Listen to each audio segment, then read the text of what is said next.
School അധ്യാപകനായിരുന്ന Govindan നമ്പ്യാരുടെ മകനായി 1919 December 9 കല്യാശ്ശേരിയിലാണ് ഇദ്ദേഹം ജനിക്കുന്നത്. സ്കൂൾ വിദ്യാഭ്യാസത്തിന് ശേഷം ശക്തമായ സമരരംഗത്തേക്ക് ഇറങ്ങിപ്പുറപ്പെട്ടതുകൊണ്ട് തന്നെ തുടർന്നുള്ള വിദ്യാഭ്യാസം അദ്ദേഹത്തിന് സാധ്യമായിരുന്നില്ല. ആദ്യം കോൺഗ്രസ്സുകാരനായി പ്രവർത്തനം തുടങ്ങിയ ഇദ്ദേഹം പിന്നീട് കമ്മ്യൂണിസ്റ്റ് പാർട്ടിയിൽ ചേർന്ന് പ്രവർത്തനം തുടങ്ങുകയായിരുന്നു. സാമൂഹിക നീതിക്ക് വേണ്ടിയും തൊഴിലാളികളുടെ ആവശ്യങ്ങൾക്ക് വേണ്ടിയും രാജ്യത്തിൻ്റെ സ്വാതന്ത്ര്യത്തിന് വേണ്ടിയും ശക്തമായ സമരങ്ങൾക്ക് അദ്ദേഹം നേതൃത്വം കൊടുത്തു.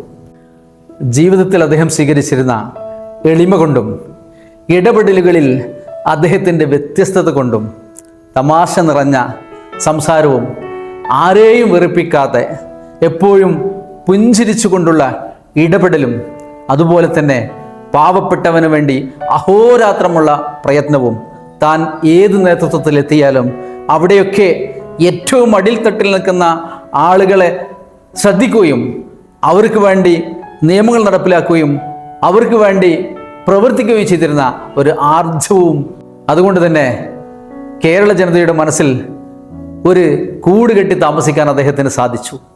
അങ്ങനെ ആദ്യമായി 1960 കേരള നിയമസഭയിലെ ഒരു മെമ്പറായി അദ്ദേഹം തിരഞ്ഞെടുക്കപ്പെടുകയാണ്. 1980-ലും 87-ലും 96-ലും അദ്ദേഹം കേരളത്തിൻ്റെ മുഖ്യമന്ത്രിയായി. അതൊക്കെ കേരളത്തിൻ്റെ സുവർണ കാലഘട്ടമായിരുന്നു എന്ന് കേരളത്തിലെ പല ജനങ്ങളും വിശ്വസിക്കുന്നു.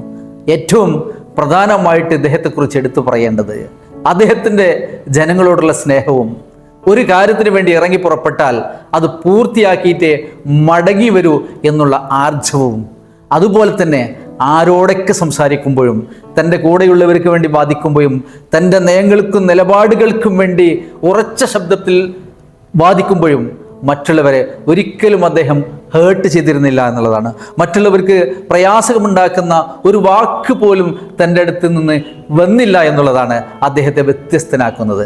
ആലോചിച്ച് നോക്കുക, അദ്ദേഹം മുഖ്യമന്ത്രിയായ 3 ടേമും അദ്ദേഹത്തിൻ്റെ പ്രവർത്തനങ്ങൾ അങ്ങനെ തന്നെയല്ലായിരുന്നു. ഓർക്കുക, EK നായനാർ എന്ന ഈ മഹാവ്യക്തിത്വത്തെ കേരള ജനതയ്ക്ക് ഒരിക്കലും മറക്കാൻ സാധിക്കുകയില്ല. അങ്ങനെയുള്ള വ്യക്തിത്വങ്ങൾ ഇനിയും നമ്മുടെ സംസ്ഥാനത്ത് നിന്ന് ഉയർന്നു വരട്ടെ എന്നാണ് നമ്മൾ ആഗ്രഹിക്കുന്നത്.